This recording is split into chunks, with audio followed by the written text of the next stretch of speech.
दोस्तों कैसे हैं आप लोग। उम्मीद करता हूं कि बेहतर होंगे।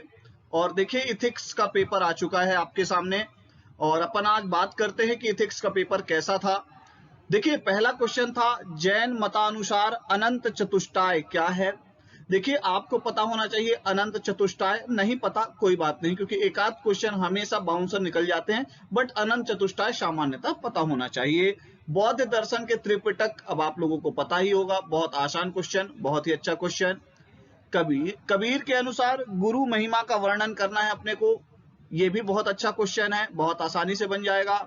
अगला है, सुकरात के अनुसार सद्गुण ज्ञान है, इसकी व्याख्या करना है। सद्गुण मतलब explain the virtue is knowledge, अपने को बताना है कि virtue is knowledge according to सुकरात। क्लियर हो गई बात। अब आप लोगों को पता है कि सुकरात अभी नए नए ऐड हुए हैं सिलेबस में, पर उनके अनुसार जो सद्गुण की बात की गई है, सद्गुण ज्ञान है, इसकी बात की गई है, ये इंपॉर्टेंट हो जाता है हमारे लिए। आइए अगली बात करते हैं, अद्वैत सिद्धांत की व्याख्या कीजिए। इसके पहले मैं आपको बता देता हूं, अद्वैत वेदांत अपने को बताना है, उसके पहले एक बात और बता देता हूं आपको कि जो ये पेपर है मेरे हिसाब से अच्छा पेपर है, आपको अच्छा स्कोर करना चाहिए, ऑन एन एवरेज 130 के आसपास। अगली बात करते हैं, अद्वैत वेदांत की बात कर रहे हैं अपन, अद्वैत सिद्धांत की बात करते हैं, उसकी व्याख्या करनी है अपने को, बहुत आसान है। अगली बात करते हैं, संतुलन संप्रत्या को किसने प्रस्तावित किया था, मतलब क्या है, who had propose the concept of balance. Concept of balance की बात किसने की थी, ये पूछना चाह रहा है। अगली बात क्या है, what do you mean by stereotype, आप रूढ़ी युक्तता से आप क्या समझते हैं भैया। आप लोग बहुत सारा देखते हो, जैसे खाप पंचायत है, रूढ़वादिता पे चलती है, तो ये आपको ध्यान देना है कि रूढ़िवादिता क्या है। एक बहुत अच्छा सा टॉपिक है अपने इथिक्स के अंदर ये भी। अगली बात करते हैं, सहायता परक व्यवहार की विशेषता का उल्लेख करना है, describe the characteristic of helping behaviour. अब अपने को ये देखिए, अब बात क्या है, ये बहुत बड़ा क्वेश्चन है। हेल्पिंग बिहेवियर को डिफाइन करने के लिए कम शब्दों में डिफाइन कर पाना थोड़ा मुश्किल होता है। आई थिंक इसमें कभी भी कोई भी 2 मार्क्स लिखेगा तो उसको 1 ही मार्क्स मिलेगा। अगली बात करते हैं, लोक सेवक की आधारभूत योग्यताएं क्या होती हैं, ये भी आपको पता होनी चाहिए कि बेसिक ये नेचर तो होना ही चाहिए, कैरेक्टरिस्टिक होनी चाहिए, बेसिक एबिलिटीज होनी चाहिए, वो आपको पता होनी चाहिए। अगली बात करते हैं, वैयक्तिक भिन्नताओं से आप क्या समझते हैं, what do you mean by individual difference. तो भैया वैयक्तिक भिन्नता क्या है, हर व्यक्ति अपने आप में क्या है, डिफरेंट है। अगली बात करते हैं, शासन में नैतिक तत्वों की आवश्यकता क्यों है, ये भी इंपॉर्टेंट है। Why the elements of why the ethical elements is required in governance, important बात है। चलिए अगली बात करते हैं, अखंडता के गुण क्या है, what is the attributes of integrity, ये भी आप लोगों को पता होगा कि भैया इंटीग्रिटी के बेसिक क्या है, गुण क्या है। अगली बात करते हैं, जवाबदेहिता का उद्देश्य क्या है, अकाउंटेबिलिटी का जो है ऑब्जेक्टिव क्या है, आपको ये बताना है।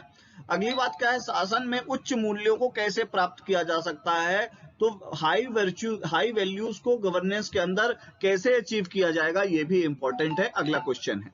इसके बाद सार्वजनिक कार्मिकों की नैतिक गुण दुविधा क्या है, व्हाट इज द मोरल क्या है, डिलेमा ऑफ पब्लिक पर्सनल्स का मोरल डिलेमा क्या है। अक्सर एथिक्स का पेपर इंग्लिश में पढ़ना आसान होता है, ध्यान दीजिएगा, तो भैया आपको डिलेमा बताना है ना। अगली बात करते हैं, भ्रष्टाचार के विभिन्न रूपों में कौन सी भारतीय पुस्तक संदर्भित करती है और पुस्तक के लेखक कौन है, बहुत ही बढ़िया है ना। Which Indian book refers to various form of corruptions and who is the writer of this book, आपको ये पता होना चाहिए। भैया भ्रष्टाचार अपने पूरे एक टॉपिक में ही है, कोई दिक्कत वाली बात नहीं है। सीबीआई के बारे में पूछ लिया है, ठीक है। सीबीआई के 3 प्रमुख विभागों को आपको लिखना है, केंद्रीय अन्वेषण ब्यूरो, उसके 3 प्रमुख विभागों को लगना है। अगली बात क्या है, वॉच डॉग इंडिया क्या है, ये भी इंपॉर्टेंट है। वॉच डॉग तो अभी परसों ही चर्चा में था, ये मैं नहीं कह रहा हूं परसों ही पेपर बना है, मैं सिर्फ इतना कह रहा हूं कि वॉच डॉग चर्चा में था। अगली बात करते हैं, भारत में प्रथम बार केंद्रीय स्तर पर लोकपाल स्थापित करने का प्रस्ताव किसके द्वारा रखा गया था, who had proposed the set up Lokpal at the central level at the first time in India, बहुत इंपॉर्टेंट बात है, मोरारजी देसाई की बात यहाँ पे कर दी गई है। अगली बात करते हैं, भारतीय संविधान का अनुच्छेद 311 क्या कहता है, आर्टिकल 311 क्या करता है, सेंट्रल सर्विसेज के बारे में बात करता है। तो भैया आपके सामने वो आ गया है, विशेष पावर की बात करता है सिविल सर्विसेज की, उनको संरक्षण प्रदान करता है, तो ये इंपॉर्टेंट हो जाता है। क्लियर? आइए अगली बात करते हैं।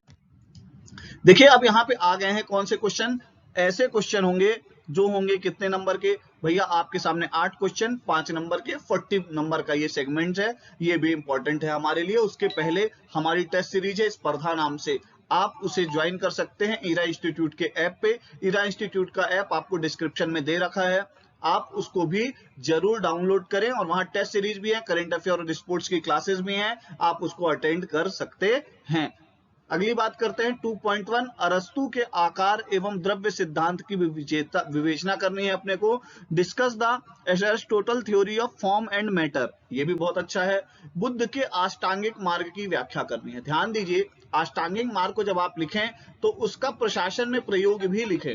अगली बात करते हैं अपन, अगली बात है पूर्वाग्रह और विभेदीकरण में अंतर बताना है। Differentiate between the prejudice and discrimination, आपको बताना है कि भैया पूर्वाग्रह क्या होता है, प्रिजुडिस क्या होता है, और डिस्क्रिमिनेशन बहुत आसान है, ये आसानी से कर लेंगे आप। अगली बात करते हैं अभिक्षमता परीक्षण के विभिन्न प्रकारों की विवेचना कीजिए और अभिक्षमता मापन के लाभों को समझाइए। Discuss the various type of aptitude test and explain the benefit of aptitude measurement, आपको एप्टीट्यूड मेजरमेंट के डिफरेंट टाइप्स को बताना है, बहुत अच्छा क्वेश्चन है। अगली बात करते हैं सत्यनिष्ठा की क्या जरूरत है, what is the need of integrity, ये भी बहुत अच्छा क्वेश्चन है। पारदर्शिता के परिणाम क्या हैं, आपको ये बताना है। आउटकम्स ऑफ ट्रांसपेरेंसी, पारदर्शिता के परिणाम में भैया किसी को शक नहीं होगा ना। अगली बात है भ्रष्टाचार के प्रभाव क्या है, तो भैया आपको बताना है what are the effects of corruption. अगली बात क्या है, लोक सेवा में पारदर्शिता कैसे बनाई जा सकती है, what is the how the transparency can be maintained in public service, आपको उसके रीजंस बताने हैं। बहुत अच्छा था, कोई ऐसा टफ नहीं था कि बहुत ज्यादा टफ रहा हो। अगली बात करते हैं 20 नंबर के 4 क्वेश्चंस हैं, ये इंपॉर्टेंट है मेरे हिसाब से। जब भी आप इथिक्स अटेम्प्ट करें सबसे पहले यही पोर्शन करें। आचार्य शंकर के अनुसार जगत प्रपंच का विवेचना कीजिए। Discuss the world appreciation according the Acharya Shankaracharya के अनुसार होना चाहिए वैसे तो। अगली बात करते हैं अभिवृत्तियां मनोवृत्तियों का निर्माण कैसे होता है, बहुत अच्छा क्वेश्चन है यार, पेटेंट क्वेश्चन है पीएससी का, और ये तो बहुत अच्छे से 20 नंबर में लिखा जा सकता था कि एप्टीट्यूड का फॉर्मेशन कैसे होता है। फैमिली से लेके और आज तक की लाइफ आप अपनी ही लिख दोगे ना, तो एप्टीट्यूड फॉर्मेशन का हिस्सा है। आइए अगली बात करते हैं। अगली बात है सुशासन की, वही है गुड गवर्नेंस के की फीचर्स बताने हैं, बहुत आसानी से बता देंगे। लोकपाल की नियुक्ति कैसे की जाती है और लोकपाल के कार्यों का दायरा क्या है, बहुत अच्छा क्वेश्चन है ये। 20-20 नंबर के चारों क्वेश्चन बहुत अच्छे हैं।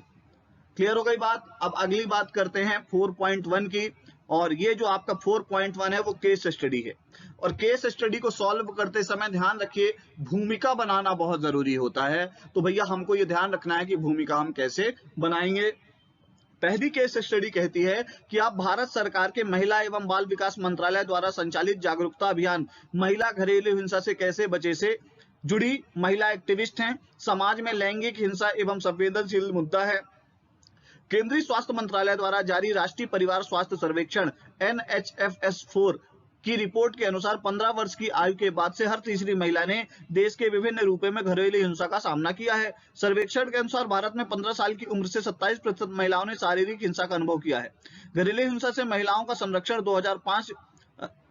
संरक्षण अधिनियम 2005 घरेलू हिंसा की स्पष्ट परिभाषित करता है, जो बहुत व्यापक है और इसमें शारीरिक, भावनात्मक, मौखिक, यौन और आर्थिक हिंसा के सभी प्रकार शामिल हैं। लेकिन घरेलू हिंसा को रोकने के लिए लाचारी इस बात में निहित है कि भारतीय महिलाएं आश्चर्यजनक रूप से घरेलू हिंसा का समर्थन करती दिखती हैं। घरेलू हिंसा की स्वीकृति का मुख्य कारण अशिक्षा है। भारत में गरीबी, गैर बराबरी, हिंसा और अशिक्षा का वातावरण महिला हिंसा के ग्राफ को बढ़ाता है।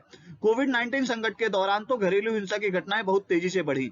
आप इस जागरूकता अभियान के तहत घरेलू हिंसा उन्मूलन अधिनियम 2005 के बारे में महिलाओं को कैसे जागरूक करेंगे और आपकी प्राथमिकता में क्या होगा। बहुत अच्छा क्वेश्चन है कि भैया कुल मिला के इसमें घुमाया नहीं है, घुमा देता तो आप बहुत ज्यादा समस्या में आ जाते। अब देखते हैं इसके अकॉर्डिंग इन्होंने क्या क्या क्वेश्चन किए हैं। क्लियर। अब अगली बात करते हैं अपन 4.2, इसकी बात कर लेते हैं दूसरे की।